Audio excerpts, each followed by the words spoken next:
안녕하세요. 저는 고개 돌리면 한 명씩 있을 법한 지극히 평범한 아저씨들 중 한 사람입니다. 제가 올해 요즘 애들이 흔히 말하는 반백살이라는 나이에 접어들게 되었는데요. 50년 동안 살면서 정말 많은 일이 있었던 것 같아요. 저는 친구의 실수라고 해야 할지 잘못된 선택이라고 해야 할지 뭐라고 표현해야 할지 모르겠지만 친구의 어떤 행동 하나 때문에 제 인생은 완전히 뒤바뀌어 버렸어요. 그리고 그 행동으로 인해 친구의 인생도 한순간에 뒤바뀌어 버렸죠. 저는 그 친구 덕분에 잘 살고 있는 것 같아 아직도 감사한 마음으로 가지고 있어요. 정말 복권 1등에 당첨된 것보다 더 큰 행운을 제게 안겨주었거든요.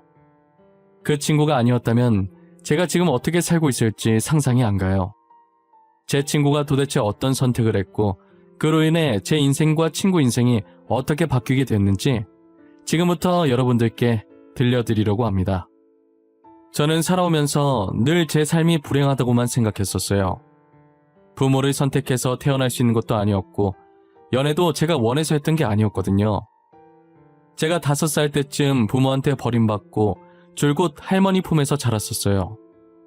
부모님께서는 돈이 없어서 어쩔 수 없이 저를 할머니께 맡기고 돈 벌러 타지로 떠났다고 했지만 아직까지 연락도 없고 돌아오지 않는 걸 보면 버린 거나 마찬가지인 거죠.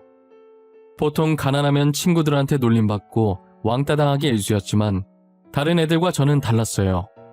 제가 제 외모에 대해 직접 언급하긴 민망하고 쑥스럽지만 나름 잘생긴 편이었거든요. 게다가 내성적이어서 조용했는데 그것도 시크하다고 치켜 올려주는 거예요. 그래서 늘 남자애들 여자애들 구분할 거 없이 모두한테 인기가 많았었어요. 잘난 얼굴 덕분에 가난해도 놀림받지 않고 친구들이 알아서 따라오니까 저는 굳이 노력하지 않아도 편하게 학교 생활을 할 수 있었죠. 그러다 고등학생 때 누구나 한 명씩 있을 법한 첫사랑이라는 존재가 제게도 생기게 되었죠. 그 여자아이는 어느 누가 봐도 이쁘다라는 감탄사가 나올 정도로 너무 이뻤어요. 거기다 저와 다르게 당차고 활발해서 반대의 매력에 빠졌던 것 같아요. 그 아이도 이쁘장하게 생겼고 성격까지 좋으니 저처럼 인기가 많았어요. 항상 재미로 인기 투표 같은 걸 하면 제가 남자 1위, 그 아이가 여자 1위였었죠. 그래서 가끔 애들이 저와 그 아이를 엮으면서 장난을 치기도 했어요. 처음엔 제가 얼굴만 보고 친구를 사귀는 편이 아니었기 때문에 전교에 그 여자아이가 이쁘다고 소문이 퍼져도 저는 전혀 관심이 없었어요. 제 친구들은 그 아이가 연예인이라도 되는 것 마냥 얼굴 한 번이라도 더 보겠다고 난리였고 저는 그런 아이들의 모습을 보고 고개를 좌우로 흔들면서 한심하다는 생각을 했었죠. 그렇게 2년을 지내다가 3학년이 됐을 때 그 여자아이와 제가 같은 반이 된 거예요.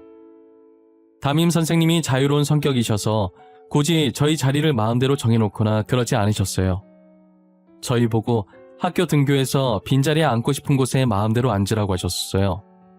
저는 졸업하면 바로 일하고 싶은 생각에 학교 공부는 때려치우고 일찍부터 자격증을 따놨었거든요. 그래서 수업 시간에 잘 생각으로 제일 먼저 등교해서 맨 앞에 앉았었죠. 맨 앞줄이 어디에 앉든 고개만 살짝 숙이고 자면 책 보는 것처럼 보여서 은근히 안 걸리거든요. 자리를 잡아놓고 그대로 책상에 엎드려서 잤는데 어느 정도 시간이 지나서 시끄러운 소리가 느껴지는 게 반 친구들이 하나둘씩 등교를 한 것 같더라고요. 돗대기 시장처럼 왁자지껄 해졌을 때쯤 서서히 눈을 뜨기 시작했어요. 눈을 뜨니까 제게 안녕하면서 손을 흔들며 인사하는 여자아이 목소리가 들렸어요. 자고 일어나서 그런지 눈앞이 살짝 뿌옇게 보이면서 제 옆에 앉은 아이가 잘 안 보이더라고요. 제가 자세히 보려고 눈을 찌푸렸는데 점점 시야가 돌아오더니 그 여자아이가 보이는 거예요. 안녕? 너 근데 왜 여기 앉았어? 보통 여자애들은 여자애들끼리 앉고 그러지 않나? 그리고 이 자리 선생님 앞이라 부담스럽다고 잘 안 앉으려고 하던데? 그냥 여기 있으면 대놓고 자도 너처럼 안 걸릴 것 같아서. 너 어제 하루 종일 자던데 선생님들이 모르더라? 그래서 한번 앉아봤어. 아, 그래? 이 자리 은근 좋아. 등잔 밑이 어둡다고 선생님한테 안 걸리고 자기엔 최고지. 근데 너도 나처럼 공부 포기했나 보네? 난 이미 공부 포기했거든. 공부를 완전히 포기한 건 아닌데 노력해도 잘 안 돼서 어중간한 상태야. 해야 할까 말아야 할까 고민하는 단계? 지금 우리가 고3인데 아직도 고민을 한다고? 너무 늦은 거 아닌가? 애들 고등학교 입학과 동시에 수능 준비하던데. 야, 너는 늦었다고 생각할 때가 가장 빠르다는 것이다 라는 유명한 명언도 몰라? 난 지금이 가장 빠른 때야. 늦지 않았다고. 열심히 하면 금방 따라잡겠지 뭐. 열심히 하는 거랑 잘하는 거랑 다른 거야. 다 너 위해서 하는 말이다. 너무 상처받지 말고 잘 새겨들어. 저희는 이렇게 오랫동안 대화해본 게 처음인데도 원래 친했던 사이처럼 편안했어요. 그 아이는 소문대로 성격이 되게 밝고 생각하는 것도 엄청 긍정적인 아이였어요. 조용하면서 내성적이고 먼저 다가가지 못하는 저와는 완전히 반대되는 성격이었죠. 그 뒤로도 제게 먼저 인사하고 말을 건네던 게 그 아이였어요. 항상 어떤 상황에도 웃음을 잃지 않는 모습을 보면서 어느샌가 제가 그 아이에게 빠져 있더라고요. 그래서 어떻게 고백을 해야 하나 다른 애들에게 눈에 띄게 하고 싶진 않았고 조용히 쪽지를 적어서 주려니 그것도 괜히 긴장돼서 손이 떨리더라고요. 결국 저는 한참 고민하다가 쪽지에 제 마음을 적어 전해주기로 마음먹었고 대신 제가 제일 친했던 친구에게 쪽지를 그 아이 사물함에 넣어달라고 부탁을 했죠. 그런데 제 친구가 사람 없을 때 넣어야 하니 누군가 올까 싶어 급하게 넣는다고 사물함 위치를 착각해서 그 아이의 사물함이 아닌 그 아이의 친구 사물함에 넣어버린 거예요. 저는 그 사실을 모르고 있었고 하교하려는데 갑자기 다른 여자아이가 저를 부르더니 제가 적은 쪽지를 손에 쥐고서 자기도 저를 좋아하고 있었다고 먼저 다가와줘서 고맙다고 하는 거예요. 당시에는 그날이 제 인생에서 제일 최악의 날이었다고 해도 과언이 아니었어요. 거기서 미안하다고 실수로 잘못 넣었다고 말하면 당사자가 상처받아야 할 것 같아서 거절도 못하고 게다가 저는 주목받는 걸 세상에서 제일 싫어하거든요. 그런데 애들 많은 하굣길에 대놓고 저렇게 말을 하니 당연히 아이들의 관심은 저희한테 쏠려있고 저는 원치 않은 연애가 시작됐고 진짜 정말 최악 중에 제일 최악인 날이었어요. 제 첫사랑은 그렇게 허망하게 고백조차 못해보고 끝이 났어요. 그런데 이게 무슨 일인지 그 다음날 등교를 하니 쪽지를 대신 넣어준 친구가 제 첫사랑과 사귄다는 얘기가 파다하더라고요. 그 말이 사실이었던 건지 늘 제 옆에 앉던 첫사랑이 여자친구와 같이 등교해서 친구 옆엔 자기가 앉고 제 옆엔 여자친구를 앉혔죠. 도저히 사태 파악이 안 될 뿐더러 어떻게 이런 상황이 올 수 있나 싶었어요. 저는 1교시가 마치고 쉬는 시간에 바로 친구를 조용한 곳으로 불렀어요. 이게 어떻게 된 거야? 너 소문대로 진짜 지훈이랑 사귀는 거야? 나 네 말 듣기 전까진 그 소문 안 믿어. 네가 직접 나한테 말해. 소문 맞아. 나 오늘부터 지훈이랑 사귀기로 했어. 너한테 말 못해서 미안하다. 그렇지만 내가 먼저 지훈이 좋아했어. 알잖아. 남학생들 지훈이랑 사귀고 싶어서 난리인 거. 너 쪽지 잘못 넣은 것도 일부러 그런 거지? 실수 아니었지? 네가 어떻게 나한테 이럴 수가 있냐? 어? 그냥 나한테 차라리 말을 하지 그랬어. 미안하다. 그래도 난 네가 오해라고 말할 줄 알았어. 그런데 이렇게 쉽게 받아줄 줄 알았겠냐? 그리고 네가 언제 좋아했든 우리보다 한참 늦게 지훈이 짝사랑한 거야. 그러니까 포기해. 여자친구도 있잖아. 알고 보니 제 친구가 그 아이를 좋아해서 일부러 다른 아이의 사물함에 제 쪽지를 넣은 것이었어요. 제일 친하다고 생각했던 친구가 어떻게 이렇게 뒤통수를 칠 수 있는지 모르겠어요. 차라리 저한테 솔직하게 말했다면 제가 알아서 포기했을 텐데 왜 이렇게까지 하는지 이해가 안 갔죠. 한동안은 친구한테 정말 화가 나고 제 옆자리에 앉은 여자친구를 보면 답답함에 한숨부터 나오고 부모한테도 버림받고 이젠 연애도 마음대로 못하냐고 내 인생은 왜 이 모양 이 꼴이냐며 한탄했었죠. 하지만 제가 한탄했던 게 무색할 정도로 여자친구는 정말 좋은 사람이었어요. 첫사랑과는 완전 반대의 성격이었고 오히려 저와 비슷하게 엄청 조용한 성격이었죠. 저희가 무심코 지나치는 꽃이나 나비 같은 생명 하나하나도 소중하게 여기던 아이였어요. 그런데 분명히 제 기억으론 저와 사귀기 전엔 여자친구가 남 눈치 봐가면서까지 조용하진 않았거든요. 정말 조용하다 뿐이지 할 말은 다 하고 살았던 걸로 기억한단 말이에요. 이상하게 저와 사귀고 나서부터 하굣길에 어떻게 나한테 말을 걸 생각을 했을지 싶을 정도로 제게 말도 못하고 늘 우물쭈물한 태도를 보여서 한 달 정도는 엄청 답답해했어요. 왜 그런 건가 싶었는데 여자친구는 저랑 반대로 되게 다정한 부모님 밑에서 사랑받고 자란 아이였거든요. 저희가 사귀기 전 어쩌다 교무실 갈 일이 생겨서 갔다가 우연히 제 가정사를 듣게 됐나 봐요. 그 뒤로 저를 너무 좋아하는 마음에 혹시나 저한테 말실수라도 할까봐 그게 제 마음을 다치게 할까봐 배려한 것이었다는 걸 알게 되었죠. 저를 배려하고 있었다는 걸 알게 되고 나서 저는 여자친구에게 어떤 말을 하든 괜찮다고 가족 얘기든 뭐든 하고 싶은 말 있으면 괜히 내 눈치 보지 말고 편하게 하라고 했어요. 그 뒤로 여자친구는 전보다는 말도 잘하고 장난도 어느 정도 치기 시작하더라고요. 아직도 가끔 본인 가족 얘기를 할 때는 조심스러운데 이젠 그런 조심스러운 모습도 사랑스럽게 보였어요. 한편으론 눈치 안 봐도 되는데 괜히 제가 눈치 보게 만든 것 같아서 미안하기도 했죠. 저는 졸업할 때까지 여자친구와 별탈 없이 잘 만나고 졸업 후 바로 취업해서 어느 정도 자리 잡았을 때 이른 나이에 결혼까지 하게 되었어요. 나름 이름 있는 회사에 들어가기 위해 그 회사와 관련 자격증은 미리 학생 때 다 따놨었어요. 원래라면 고졸은 갈 수 없는 회사지만 1년에 딱 한 번 고졸 채용이 있어서 지원했는데 제가 가지고 있는 자격증들 덕분에 바로 합격할 수 있었죠. 아내는 결혼을 해서도 고등학생 때 그 모습 그대로였어요. 늘 저를 먼저 위해주고 결혼 전 할머니께서 세상을 떠나셨을 때도 옆에서 같이 슬퍼해주고 이제 남은 가족이 없는 제게 유일한 가족이자 제 편이 되어준 사람이죠. 제가 몇 년 동안 잘 다니던 회사를 갑자기 그만두고 나와서 사업을 하겠다고 했을 때도 싫은 소리 한 번 안 하고 자기도 일하고 있으니 도와주겠다고 제 앞길을 응원해줬어요.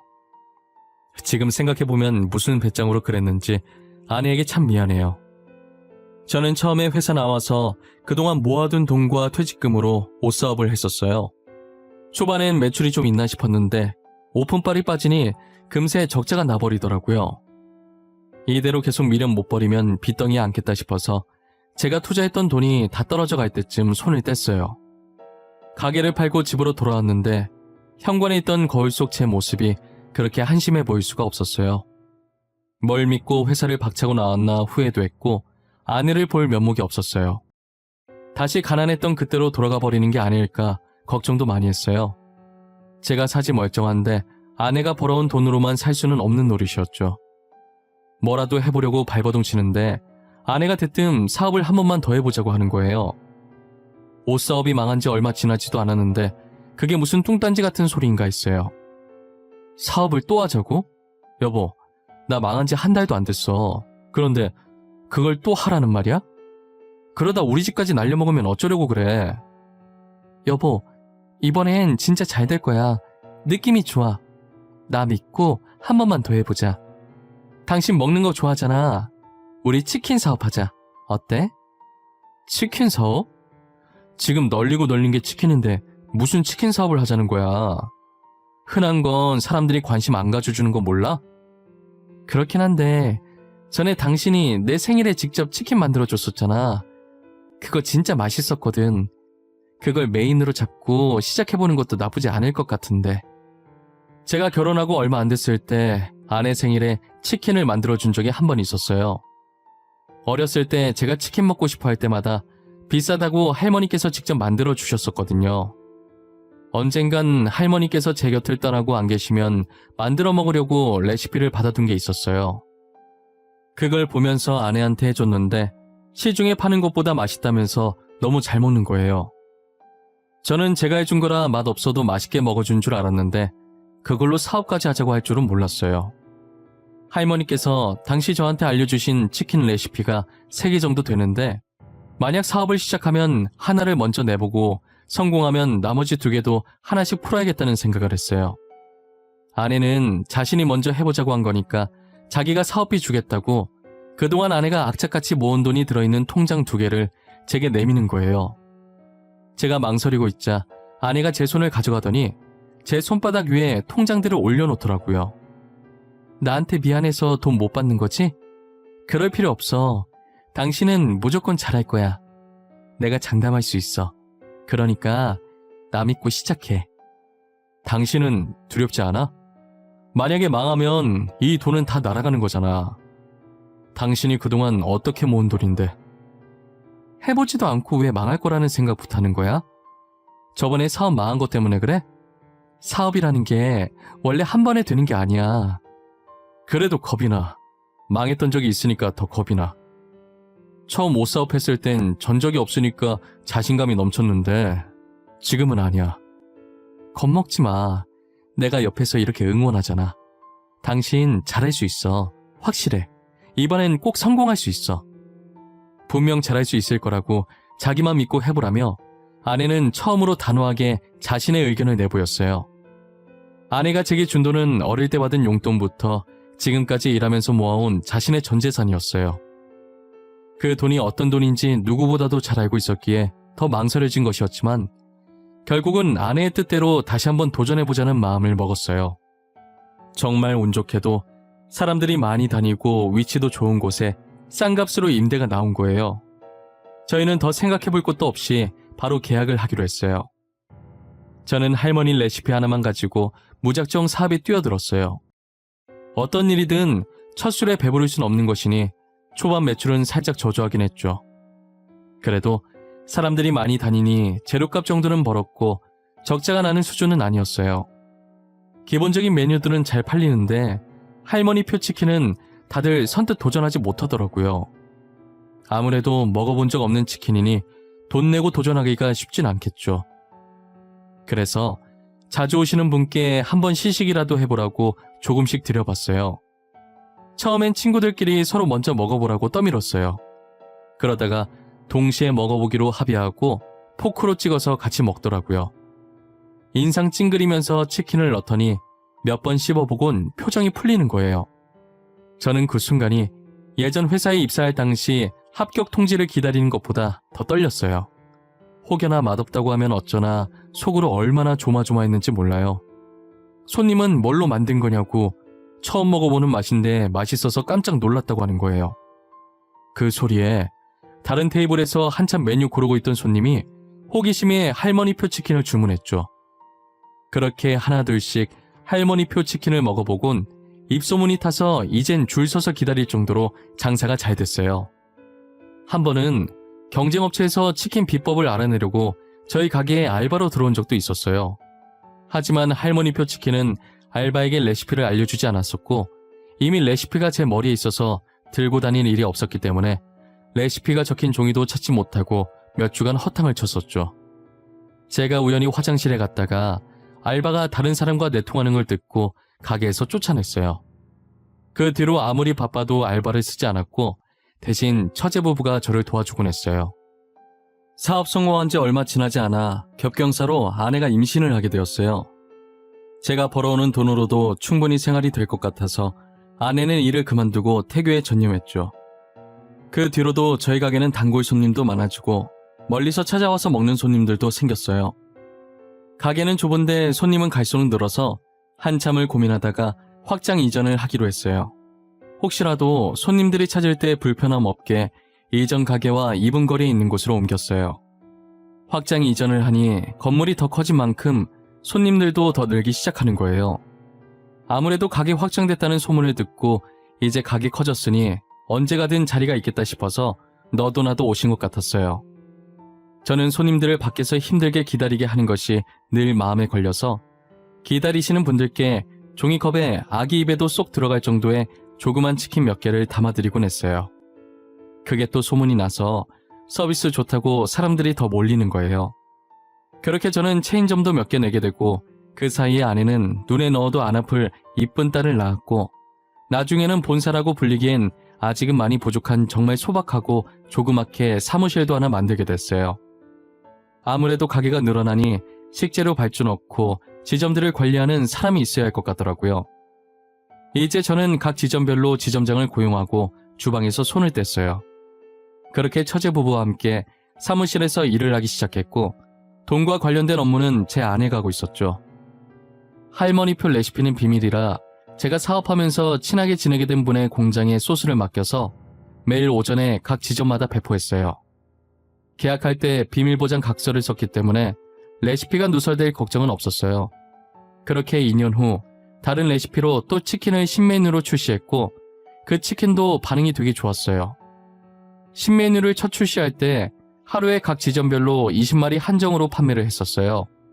그랬더니 가게 오픈 전부터 줄 서 있고 난리가 아니었죠. 그렇게 나오는 메뉴마다 대박치고 매출은 나날이 상승하고 저희 가족은 돈방석에 앉게 됐죠.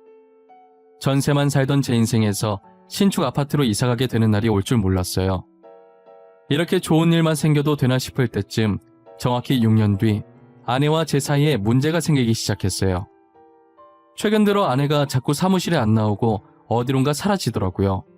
그리고 가끔 집에서 아내 폰으로 전화가 오면 화들짝 놀라면서 폰을 잽싸게 들고 방으로 들어가 저한테 안 들리게끔 조용히 통화를 하는 행동이 영 미심쩍었어요. 외도하는 게 아닐까라는 생각을 잠깐 했지만 지금까지 봐온 아내는 절대 그런 사람이 아니었어요. 하지만 사무실에 안 나오는 횟수가 잦아지고 의심스러운 행동은 날이 가면 갈수록 심해지는데 의심을 안 하고 싶었지만 안 할 수가 없었죠. 아내가 다른 방에서 몰래 통화를 하고 있길래 들어봤는데 한 남자의 이름이 거론되는 거예요. 그런데 어디서 많이 들어본 이름인데 도통 기억이 나질 않더라고요. 누구 이름인지 생각하고 있던 와중에 아내가 전화를 끊으려는 것 같길래 아무렇지 않은 척 소파로 가서 TV 보는 척을 했어요. 대충 통화 내용이 다음날에 만나자는 말 같아서 몰래 아내를 뒤따라가기로 마음먹었죠. 저는 평소처럼 아내에게 사무실에 간다고 말하고 주차장 구석탱이로 차를 옮겨서 지켜보고 있었어요. 곧이어 아내가 주차장으로 내려와 본인 차를 몰고 주차장을 빠져나가더라고요. 저는 혹여나 놓칠세라 곧바로 그 뒤를 쫓았어요. 한 카페 앞에 차를 정차하더니 이내 카페 안으로 들어가서 한 남자를 만나는 걸 목격했어요. 위치가 비스듬해서 남자 얼굴은 잘 보이지 않았고 아내의 얼굴만 정면으로 보였어요. 아내는 남자를 보자마자 울었는지 그 남자가 아내 눈물을 닦아주더라고요. 그리고 아내 어깨를 토닥이는데 저는 그 장면을 휴대폰으로 담기 시작했어요. 그 둘 사이에 어떤 절절한 사연이 있는지는 모르겠지만 꽤나 다정해 보이는 모습에 화가 났어요. 돈이 많아지니 이제 나보다 더 잘난 다른 남자가 눈에 들어오는 건가 싶고 저 남자랑은 얼마나 만났고 얼마나 사랑하는 건지 오만 가지 생각이 다 들더라고요. 혹시나 집에 다른 증거들이 있을까 싶어서 그들이 일어나기 전에 제가 먼저 집으로 차를 돌렸어요. 아내의 옷장부터 침대 옆 협탁 서랍 그리고 아내 화장대 서랍을 뒤졌죠. 아내 화장대 서랍 마지막 칸을 여는데 이상한 서류 봉투가 있더라고요. 제가 그 봉투 안에 있던 종이를 꺼낸과 동시에 현관문 비밀번호를 입력하는 소리가 들리는 거예요. 아내가 들어오기 전에 빠르게 종이를 훑어보는데 유전자 검사 결과지더라고요. 설마 딸이 내 친딸이 아닌가 싶어서 검사 대상자의 이름을 봤는데 아내의 통화 속 그 남자 이름과 제 이름이 나란히 있었어요. 그리고 검사 결과에 그 두 사람의 친자 관계가 인정된다는 글이 적혀 있더라고요. 입을 벌리고 이게 다 무슨 소리인가 경악에 차 있을 때 아내가 와서 종이를 낚아채는 거예요. 저는 입 벌린 그대로 천천히 고개를 돌려 아내를 쳐다봤어요. 여보, 혹시 이거 봤어? 아내 내용 다 읽은 거야? 아니, 사실은 내가 오늘 당신한테 다 말하려고 했는데 이거 내 유전자 검사 결과지던데 뭐야? 당신 나 몰래 뭐 하고 다닌 거야? 혹시 이거 조작해서 나한테 숨겨진 애 있다는 핑계로 이혼해서 다른 남자랑 살려고 했던 거야? 그게 무슨 말이야. 다른 남자라니. 내가 다른 남자가 어디 있다고 그래.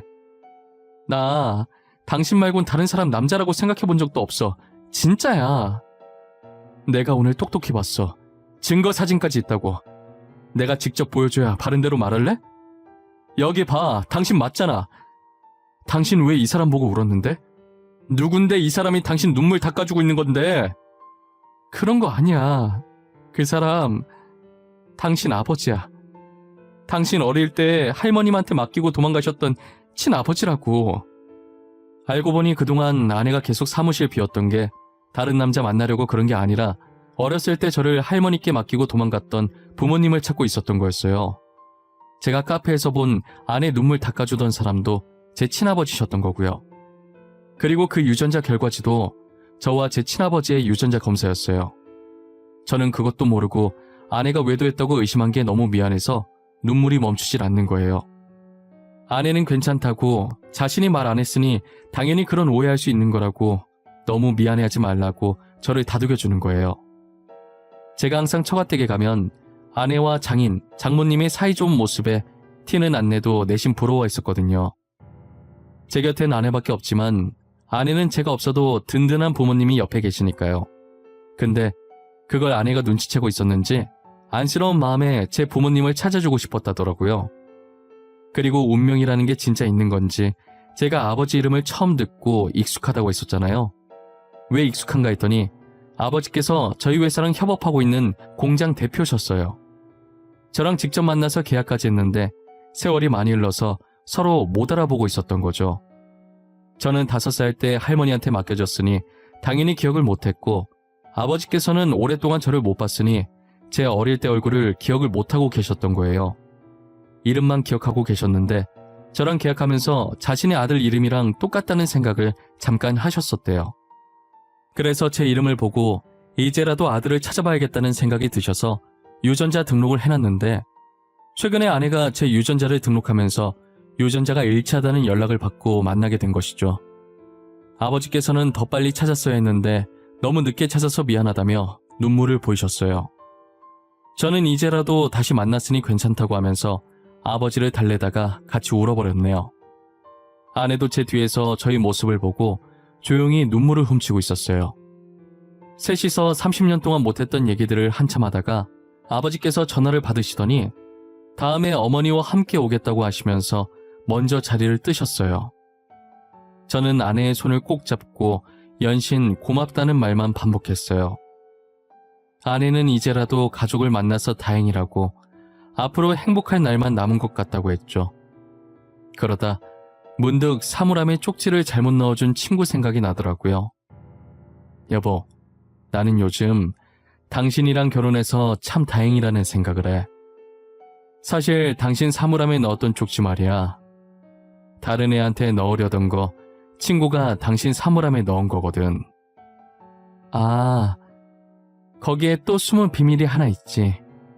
아마 당신이 알면 놀랄걸? 그거 서기훈이랑 나랑 짜고 친 거야. 걔가 지훈이 좋아했고 내가 당신 좋아했거든. 뭐? 둘이서 짜고 친 거라고? 아니, 어떻게? 이게 뭔 말이야? 나한테 자세히 말해봐봐.